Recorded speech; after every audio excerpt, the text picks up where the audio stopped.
Chapter 4, Part 1 of Apologia Pro Vita Sua by John Henry Cardinal Newman. Chapter 4, History of my religious opinions from 1841 to 1845. Section 1. From the end of 1841 I was on my deathbed as regards my membership with the Anglican Church, though at the time I became aware of it only by degrees. I introduced what I have to say with this remark, by way of accounting for the character of this remaining portion of my narrative. A deathbed has scarcely a history; it is a tedious decline, with seasons of rallying and seasons of falling back; and since the end is foreseen, or what is called a matter of time, it has little interest for the reader, especially if he has a kind heart. Moreover, it is a season when doors are closed and curtains drawn, and when the sick man neither cares nor is able to record the stages of his malady. I was in these circumstances, except so far as I was not allowed to die in peace, except so far as friends, who had still a full right to come in upon me, and the public world which had not, have given a sort of history to those last 4 years. But in consequence my narrative must be in great measure documentary, as I cannot rely on my memory, except for definite particulars, positive or negative. Letters of mine to friends since dead have come into my hands; others have been kindly lent me for the occasion; and I have some drafts of others, and some notes which I made, though I have no strictly personal or continuous memoranda to consult, and have unluckily mislaid some valuable papers. And first, as to my position in the view of duty, it was this: 1. I had given up my place in the Movement in my letter to the Bishop of Oxford in the spring of 1841; but 2. I could not give up my duties towards the many and various minds who had more or less been brought into it by me; 3. I expected or intended gradually to fall back into lay communion; 4. I never contemplated leaving the Church of England; 5. I could not hold office in its service, if I were not allowed to hold the Catholic sense of the Articles; 6. I could not go to Rome, while she suffered honours to be paid to the Blessed Virgin and the Saints, which I thought in my conscience to be incompatible with the supreme, incommunicable glory of the One, Infinite, and Eternal; 7. I desired a union with Rome under conditions, Church with Church; 8. I called Littlemore my Torres Vedras, and thought that some day we might advance again with the Anglican Church as we had been forced to retire; 9. I kept back all persons who were disposed to go to Rome with all my might; and I kept them back for 3 or 4 reasons: 1. Because what I could not in conscience do myself, I could not suffer them to do; 2.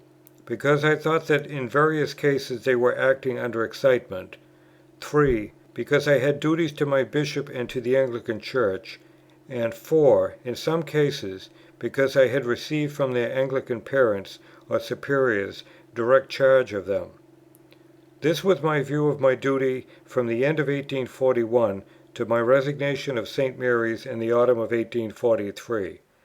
And now I shall relate my view during that time of the state of controversy between the Churches.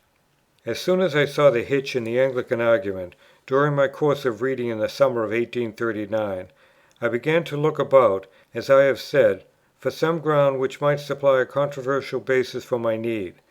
The difficulty in question had affected my view both of Antiquity and Catholicity; for, while the history of St. Leo showed me that the deliberate and eventual consent of the great body of the Church ratified a doctrinal decision as a part of revealed truth, it also showed that the rule of Antiquity was not infringed, though a doctrine had not been publicly recognized as so revealed, till centuries after the time of the Apostles. Thus, whereas the Creeds tell us that the Church is one, holy, Catholic, and Apostolic, I could not prove that the Anglican Communion was an integral part of the one Church, on the ground of its teaching being Apostolic or Catholic, without reasoning in favour of what are commonly called the Roman corruptions; and I could not defend our separation from Rome and her faith without using arguments prejudicial to those great doctrines concerning our Lord, which are the very foundation of the Christian religion. The Via Media was an impossible idea. It was what I had called standing on one leg, and it was necessary, if my old issue of the controversy was to be retained, to go further either one way or the other. Accordingly, I abandoned that old ground and took another. I deliberately quitted the old Anglican ground as untenable, though I did not do so all at once, but as I became more and more convinced of the state of the case. The Jerusalem Bishopric was the ultimate condemnation of the old theory of the Via Media. If its establishment did nothing else, at least it demolished the sacredness of diocesan rights. If England could be in Palestine, Rome might be in England. But its bearing upon the controversy, as I have shown in the foregoing chapter, was much more serious than this technical ground.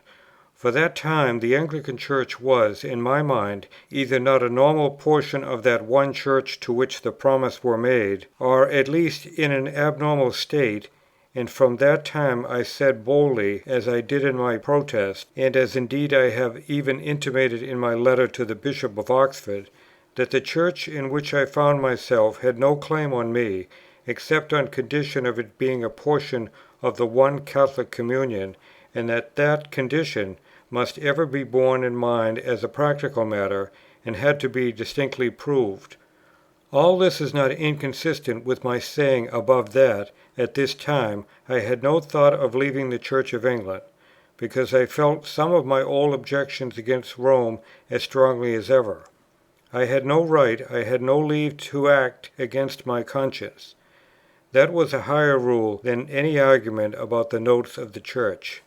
Under these circumstances I turned my protection to the Note of Sanctity, with the view of showing that we had at least one of the necessary Notes as fully as the Church of Rome, or at least, without entering into comparisons, that we had it in such a sufficient sense as to reconcile us to our position, and to supply full evidence and a clear direction on the point of practical duty. We had the Note of life, not any sort of life, not such only as can come of nature, but a supernatural Christian life, which could only come directly from above. Thus, in my article in the British Critic, to which I have so often referred in January 1840, before the time of Tract 90, I said of the Anglican Church that she has the note of possession, the note of freedom from party titles, the note of life, a tough life and a vigorous. She has ancient descents, unbroken continuance, agreement in doctrine with the ancient Church. Presently I go on to speak of sanctity. Much as Roman Catholics may denounce us at present as schismatical, they could not resist us if the Anglican communion had but that one note of the Church upon it, sanctity. The Church of the day, 4th century, could not resist Meletius. His enemies were fairly overcome by him, by his meekness and holiness, which melted the most jealous of them. And I continue, we are almost content to say to Romanists, account us not yet as a branch of the Catholic Church, though we be a branch, till we are like a branch, provided that when we do become like a branch, then you consent to acknowledge us, etc. And so I was led on in the Articles to the sharp attack on English Catholics, for their shortcomings as regards this note, a good portion of which I had already quoted in another place. It is therefore that I speak of the great scandal which I took at their political, social, and controversial bearing, and this was the second reason why I fell back upon the note of sanctity, because it took me away from the necessity of making any attack upon the doctrines of the Roman Church, nay, from the consideration of her popular beliefs, and brought me upon a ground on which I felt I could not make a mistake. For what is a higher guide for us in speculation and in practice, than that conscience of right and wrong, of truth and falsehood, those sentiments of what is decorous, consistent, and noble, which our Creator has made a part of our original nature?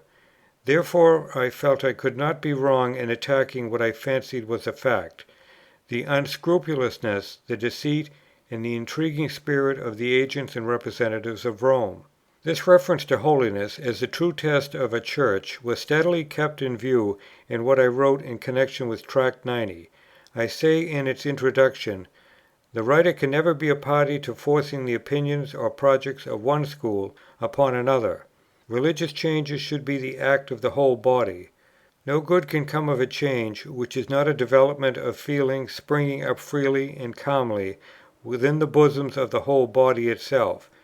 Every change in religion must be attended by a deep repentance. Changes must be nurtured in mutual love. We cannot agree without a supernatural influence. We must come together to God to do for us what we cannot do for ourselves." In my letter to the Bishop I said, "I have set myself against suggestions for considering the differences between ourselves and the foreign Churches, with a view to their adjustment." I meant in the way of a negotiation, conference, agitation, or the like. Our business is with ourselves, to make ourselves more holy, more self-denying, more primitive, more worthy of our high calling. To be anxious for our composition of differences is to begin at the end. Political reconciliations are but outward and hollow and fallacious.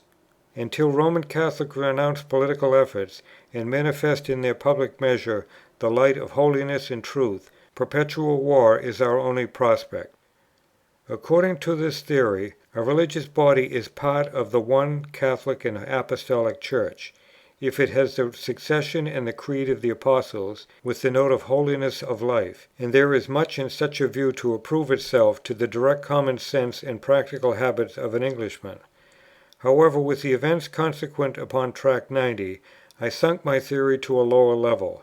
For what could be said in apology, when the Bishops and the people of my Church not only did not suffer, but actually rejected primitive Catholic doctrine, and tried to eject from their communion all who held it? After the Bishop's charges, after the Jerusalem abomination, Matthew 24:15. While this could be said, still we were not nothing. We could not be as if we never had been a Church. We were Samaria.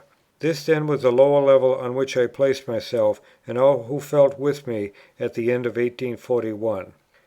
To bring out this view was the purpose of 4 sermons preached at St. Mary's in December of that year. Hitherto I had not introduced the exciting topics of the day into the pulpit. Vide Note C, Sermon on Wisdom and Innocence. On this occasion I did. I did so for the moment was urgent. There was great unsettlement of mind among us in consequence of those same events which had unsettled me. One special anxiety, very obvious, which was coming on me now, was, that what was one man's meat was another man's poison. I had said even of Tract 90, it was addressed to one set of persons, and has been used and commented on by another. Still more was it true now, that whatever I wrote for the service of those whom I knew to be in trouble of mind, would become on the one hand matter of suspicion and slander in the mouth of my opponents, and of distress and surprise to those on the other hand who had no difficulties of faith at all. Accordingly, when I published these 4 sermons at the end of 1843, I introduced them with a recommendation that none should read them who did not need them. But in truth the virtual condemnation of Tract 90, after that the whole difficulty seemed to have been weathered, was an enormous disappointment and trial. My protest also against the Jerusalem bishopric was an unavoidable cause of excitement in the case of many, but it calmed them too, for the very fact of a protest was a relief to their impatience. And so, in like manner, as regards the 4 sermons of which I speak, though they acknowledge freely the great scandal which was involved in the recent Episcopal doings, yet at the same time they might be said to bestow upon the multiplied disorders and shortcomings of the Anglican Church a sort of place in the revealed dispensation, and an intellectual position in the controversy, and the dignity of a great principle for unsettled minds to take and use. a principle which might teach them to recognize their own consistency, and to be reconciled to themselves, and which might absorb and dry up a multitude of their grudgings, discontents, misgivings, and questionings, and lead the way to humble, thankful, and tranquil thoughts. And this was the effect which certainly it produced on myself. The point of these sermons is, that, in spite of the rigid character of the Jewish law, the formal and literal force of its precepts, and the manifest schism, and worse than schism, of the 10 tribes, yet in fact they were still recognized as a people by the divine mercy; that the great prophets Elias and Elisus were sent to them, and not only so, but were sent to preach to them and reclaim them, without any intimation that they must be reconciled to the line of David in the Aaronic priesthood, or go up to Jerusalem to worship. They were not in the Church, yet they had the means of grace and the hope of acceptance with their Maker. The application of all this to the Anglican Church was immediate. Whether, under the circumstances, a man could assume or exercise ministerial functions or not, might not clearly appear, though it must be remembered that England had the Apostolic priesthood, whereas Israel had no priesthood at all. But so far was clear, that there was no call at all for an Anglican to leave his Church for Rome, though he did not believe his own to be part of the one Church. And for this reason, because it was a fact that the kingdom of Israel was cut off from the Temple, and yet its subjects, neither in a mass nor as individuals, neither the multitudes on Mount Carmel, nor the Shunammite and her household, had any command given them, though miracles were displayed before them, to break off from their own people and to submit themselves to Judah. Footnote: as I am not writing controversially, I will only here remark upon this argument, that there is a great difference between a command, which presupposes physical, material, and political conditions, and one which is moral. To go to Jerusalem was a matter of the body, not of the soul. End of footnote. It is plain that a theory such as this, whether the marks of a divine presence and life in the Anglican Church were sufficient to prove that she was actually with the covenant, or only sufficient to prove that she was at least enjoying extraordinary and uncovenanted mercies, not only lowered her level in a religious point of view, but weakened her controversial basis. Its very novelty made it suspicious, and there was no guarantee that the process of subsistence might not continue, and that it might not end in a submersion. Indeed, to many minds, to say that England was wrong was even to say that Rome was right, and no ethical or casuistic reasoning whatever could overcome in their case the argument from prescription and authority. To this objection, as made to my new teaching, I could only answer that I did not make my circumstances. I fully acknowledged the force and effectiveness of the genuine Anglican theory, and that it was all but proof against the disputants of Rome; but still, like Achilles, it had a vulnerable point, and that St. Leo had found it out for me, and that I could not help it; that, were it not for a matter of fact, the theory would be great indeed. It would be irresistible, if it were only true. When I became a Catholic, the editor of the Christian Observer, Mr. Wilkes, who had in former days accused me, to my indignation, of tending towards Rome, wrote to me to ask which of the two was now right, he or I. I answered him in a letter, part of which I here insert, as it will serve as a sort of leave-taking of the great theory, which is so specious to look upon, so difficult to prove, and so hopeless to work. November 8, 1845. I do not think, at all more than I did, that the Anglican principles which I advocated at the date you mention lead men to the Church of Rome. If I must specify what I mean by Anglican principles, I should say, for example, taking Antiquity, not the existing Church, as the oracle of truth, and holding that the apostolical succession is a sufficient guarantee of sacramental grace, without union with the Christian Church throughout the world. I think these still the finest, strongest ground against Rome, that is, if they can be held, as truth or facts. They have been held by many, and are far more difficult to refute in the Roman controversy, than those of any other religious body. For myself, I found I could not hold them. I left them. From the time I began to suspect their unsoundness, I ceased to put them forward. When I was fairly sure of their unsoundness, I gave up my living. When I was fully confident that the Church of Rome was the only true Church, I joined her. I have felt all along that Bishop Bull's theology was the only theology on which the English Church could stand. I have felt that opposition to the Church of Rome was part of that theology, and that he who could not protest against the Church of Rome was no true divine in the English Church. I have never said, nor attempted to say, that any one in office in the English Church, whether bishop or incumbent, could be otherwise than in hostility to the Church of Rome. The Via Media then disappeared forever, and a theory made expressly for the occasion took its place. I was pleased with my new view. I wrote to an intimate friend, Samuel F. Wood, December 13, 1841, "I think you will give me the credit, carissimi, of not undervaluing the strength of the feeling which draw one to Rome, and yet I am, I trust, quite clear about my duty to remain where I am, indeed much clearer than I was some time since. If it is not presumptuous to say, I have a much more definite view of the promised inward presence of Christ with us in the sacraments, now that the outward notes of it are being removed.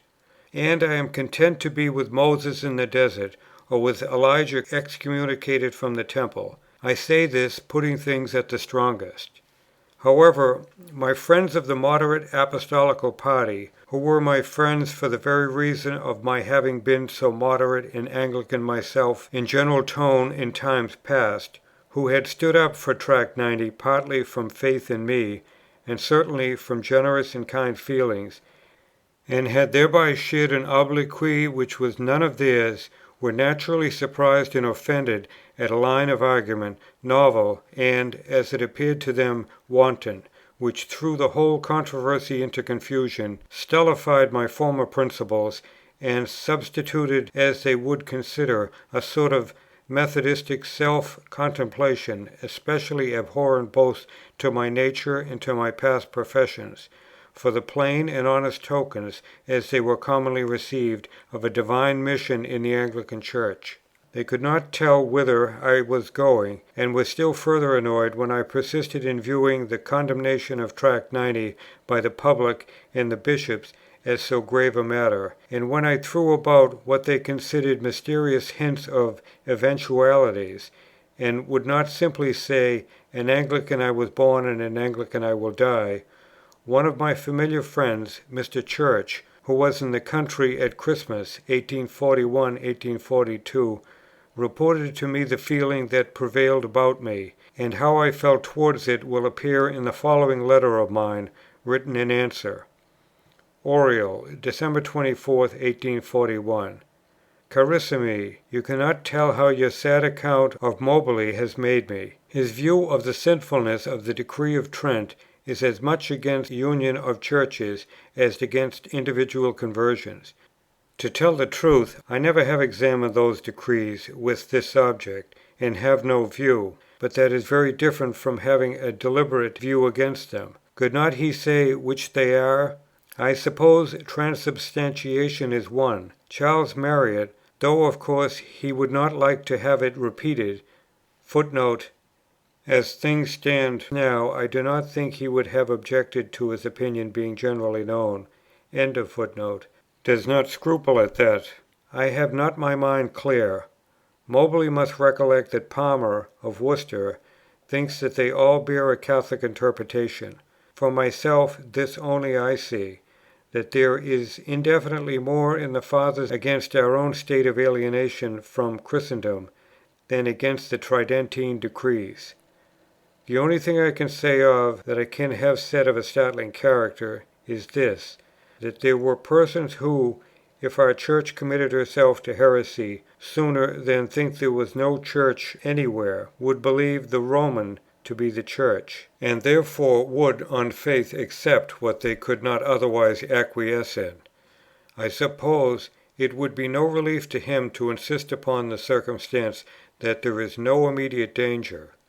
Individuals can never be answered for, of course, but I should think lightly of that man who, for some act of the Bishop's, should all at once leave the Church.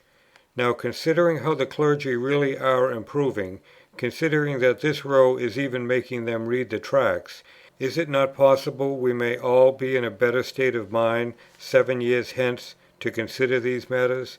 And may we not leave them meanwhile to the will of Providence?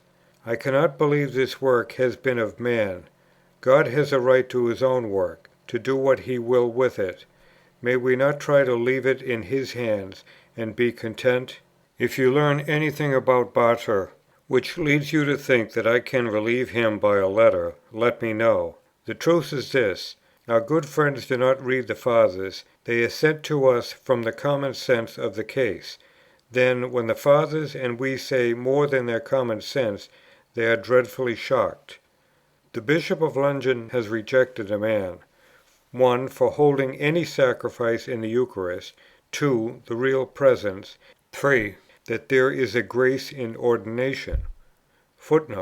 I cannot prove this at this distance of time, but I do not think it wrong to introduce here the passage containing it, as I am imputing to the Bishop nothing which the world would think disgraceful, but on the contrary, what a large religious body would approve. Are we quite sure that the Bishops will not be drawing up some stringent declaration of faith? Is this what Mobi fears? Would the Bishop of Oxford accept them? If so, I should be driven into the refuge for the destitute (Littlemore). But I promise Mobi I would do my utmost to catch all dangerous persons and clap them into confinement there. Christmas Day, 1841. I have been dreaming of Mobi all night. Should not he and the like see that it is unwise, unfair, and impatient to ask others, what will you do under circumstances which have not, which may never come? Why bring fear, suspicion, and disunion into the camp about things which are merely in posse? Natural and exceedingly kind as Barter's and another friend's letters were, I think they have done great harm. I speak most sincerely when I say, that there are things which I neither contemplate nor wish to contemplate, but when I am asked about them 10 times, at length I begin to contemplate them. He surely does not mean to say that nothing could separate a man from the English Church, e.g. its avowing Socinianism, its holding the Holy Eucharist in a Socinian sense, yet he would say it was not right to contemplate such things. Again, our case is diverging from that of Ken's, to say nothing of the last miserable century, which has given us to start from a much lower level and with much less to spare than a Churchman in the 17th century. Questions of doctrine are now coming in; with him it was a question of discipline. If such a dreadful event were realized, I cannot help thinking we should all be vastly more agreed than we think now. Indeed, is it possible, humanly speaking, that those who have so much the same heart should widely differ? But let this be considered as to alternatives. What communion could we join? Could the Scotch or American sanction the presence of its Bishop and the congregations in England without incurring the imputation of schism, unless indeed, and is that likely, they renounce the English as heretical? Is not this a time of strange providences? Is it not our safest course, without looking to consequence, to do simply what we think right day by day? Shall we not be sure to go wrong, if we attempt to trace by anticipation the course of divine Providence? Has not all our misery as a Church arisen from people being afraid to look difficulties in the face? They have palliated acts when they should have denounced them. There is that good fellow, Worcester Palmer, can whitewash the Ecclesiastical Commission and the Jerusalem Bishopric. And what is the consequence? That our Church has, through centuries, ever been sinking lower and lower, till good part of its pretensions and professions is a mere sham, though it be a duty to make the best of what we have received. Yet, though bound to make the best of other men's shams, let us not incur any of our own. The truest friends of our Church are they, who say boldly when her rulers are going wrong, and the consequence, and, to speak catachrestically, they are most likely to die in the Church, who are, under these black circumstances, most prepared to leave it. And I will add, that considering the traces of God's grace which surround us, I am very sanguine, or rather confident, if it is right so to speak, that our prayers and our alms will come up as a memorial before God, and that all this miserable confusion tends to good. Let us not then be anxious, and anticipate differences in prospect, when we agree in the present. Postscript. I think when friends, that is, the extreme party, get over their first unsettlement of mind and consequent vague apprehensions, which the new attitude of the Bishops and our feelings upon it have brought about, they will get contented and satisfied. They will see that they exaggerated things. Of course it would have been wrong to anticipate what one's feelings would be under such a painful contingency as the Bishops charging as they have done. So it seems to me nobody's fault. Nor is it wonderful that others, moderate men, are startled, that is, at my protest, etc., etc., yet they should recollect that the more implicit the reverence one pays to a Bishop, the more keen will be one's perception of heresy in him. The cord is binding and compelling, till it snaps. Men of reflection would have seen this, if they had looked that way. Last spring a very high churchman talked to me of resisting my Bishop, of asking him for the canons under which he acted, and so forth. But those, who have cultivated a loyal feeling towards their superiors, are the most loving servants, or the most zealous protesters. If others became so too, if the clergy of Chester denounced the heresy of their diocesan, they would be doing their duty in relieving themselves of the share which they otherwise have in any possible defection of their brethren. St. Stephen's Day, December 26. How I fidget! I now fear that the note I wrote yesterday only makes matters worse by disclosing too much. This is always my great difficulty. In the present state of excitement on both sides, I think of leaving out altogether my reassertion of number 90 in my preface to Volume 6 of the Parochial Sermons, and merely saying, as many false reports are at this time in circulation about him, he hopes his well-wishers will take this volume as an indication of his real thoughts and feelings. Those who are not, he leaves in God's hand to bring them to a better mind in his own time. What do you say to the logic, sentiment, and propriety of this? An old friend, at a distance from Oxford, Archdeacon Robert I. Wilberforce, must have said something to me at this time. I do not know what, which challenged a frank reply, for I disclosed to him I did not know in what words my frightful suspicion, hitherto only known to two persons, namely his brother Henry and Mr. Frederick Rogers, that as regard my Anglicanism, perhaps I might break down in the event, that perhaps we were both out of the Church. I think I recollect expressing my difficulty as deriving from the Arian and Monophysite history, in a form in which it would be most intelligible to him, as being in fact an admission of Bishop Bull's, namely, that in the controversies of the early centuries of the Roman Church was ever on the right side, which was of course a prima facie argument in favour of Rome and against Anglicanism now. He answered me thus, under date of January 29, 1842. I don't think that I ever was so shocked by any communication which was ever made to me as by your letter of this morning. It has quite unnerved me. I cannot but write to you, though I am at a loss where to begin. I know of no act by which we have dissevered ourselves from the communion of the Church universal. The more I study Scripture, the more I am impressed with the resemblance between the Romanish principles in the Church and the Babylon of St. John. I am ready to grieve that I ever direct my thoughts to theology, if it is indeed so uncertain as your doubts seem to indicate.